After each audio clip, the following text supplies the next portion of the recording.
Merhaba sevgili izleyiciler. Öncelikle kanalıma hoş geldiniz. Videoma başlamadan önce bütün sedef hastalarına Allah'tan acil şifalar diliyorum. Sedef hastalığı nedir? Kimlerde görülür? Hangi yaş aralıklarında daha fazla olur? Sedef hastalığının nedenleri gibi konulara girmeden önce şunu belirtmek istiyorum. Sedef hastalığının her yerde anlatılan nedenlerini ben de sizlere anlatacağım. Ancak çoğunlukla gerçek sebebi bunlar değil. Egzama konusunda da buna benzer bilgiler vermiştim ve birçok hasta dönüş sağladı, iyileştik diye hatta dua edenler, teşekkür edenler çok oldu. Umarım bu videoyu izledikten sonra siz de iyileşeceksiniz. Sedef hastalığı sizin de bildiğiniz gibi bir deri hastalığıdır. Ciltte pembe, kırmızı renkte plaklanmalar, kepeklenmeler görülür.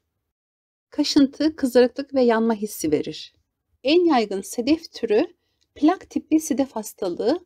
Semptomlar kırmızı lekeler şeklinde gümüş renkli pullarla kaplı olacak şekildedir.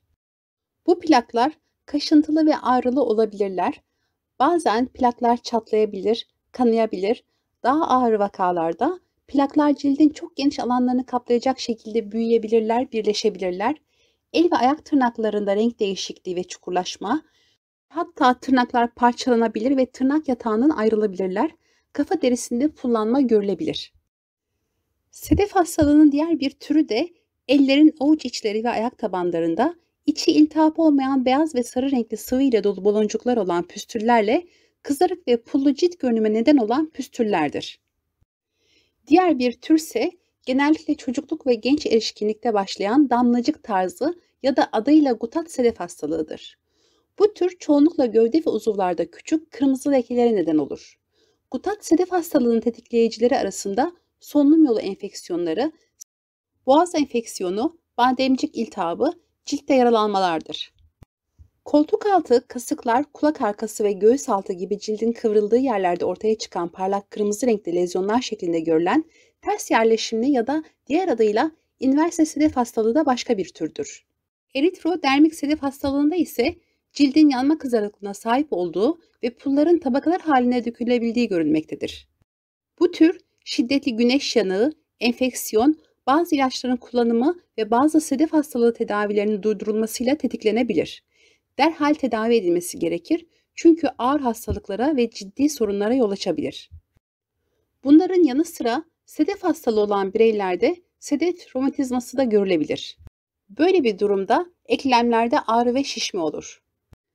Sedef hastalığının teşhisine gelince fiziksel muayene esnasında saç derisi, kulaklar, dirsekler, dizler, göbek deliği ve tırnaklar başta olmak üzere vücut kontrol edilir. Fiziksel tedavi haricinde biyopsi istenir. Biyopsi sırasında bir deri parçası örneği alınarak laboratuvarda cilt enfeksiyonu olup olmadığı kontrol edilir. Bunun haricinde sedef hastalığının teşhisini koymak için başka bir test yoktur. Sedef hastalığı ile karıştırılan başka bir cilt hastalığı vardır. Bu hastalık kanser vakalarına varabilecek kadar çok önemli bir hastalıktır ve biyopsiyle yine inceleme sonucunda bu hastalık ortaya çıkabilir. Bu hastalığın adı parapsoriasistir. Sevgili izleyiciler, bu hastalığın tedavi yöntemlerine bakıldığında genellikle bütünüyle kronik bir hastalıktır, tedavisi yoktur denir. Ancak tedavisi vardır, bu kökten çözümlenebilir. Çünkü bu tür durumlarda doktorlar genellikle kremler, merhemler ya da losyonlar verip sizleri gerisi geriye yollar. Ben şimdi halk arasında ve yayınlarda anlatılan nedenlerinden bahsedeceğim. Dediğim gibi kendi bildiğim nedene en son geleceğim. Bunun nedeni genellikle mikrobik hastalık olarak bilinir. İlaçlar, lityum, bazı tansiyon ilaçları, aspirin diye düşünülür. Stres, mekanik tahriş, ovalama, kaşıntı, güneş yanığı gibi çevresel faktörler ve genetik yatkınlık. Sedef hastalığı kimlerde görülür? Bu dünyada 125 milyon kişiyi etkilediği tahmin edilmektedir. Olguların 1/3'inde birinci derece akrabalarında sedef hastalığı mevcuttur. Tek ebeveynde sedef hastalığı varsa çocukta görülme riski %14, çift ebeveynde varsa %41'dir. Sedef hastalığı çocuklarda çok nadir ortaya çıkar. Çocuk hastaların %10'unda 10 yaş öncesi, %2'sinde 2 yaş öncesi ortaya çıkar. Daha ince ve daha hafif kabuklu, daha kaşıntılıdır. Yüze, saçlı deriye ve kıvrım bölgelerine yerleşir. Bez bölgesi ve koltuk altını tutabilir. Değerli izleyiciler, gelelim gerçek sebebine. Bunun gerçek sebebi bağırsaklarınızdaki yararlı bakterilerin azalmasıdır. Yararlı floranın azalması cildinizde sedef ve egzamaya sebebiyet verir. Bağırsaklarınızdaki yararlı floranın azalmasının ana sebebi kullanılan antibiyotiklerdir. Bunun haricinde kabızlık ve düzensiz bağırsak sistemidir.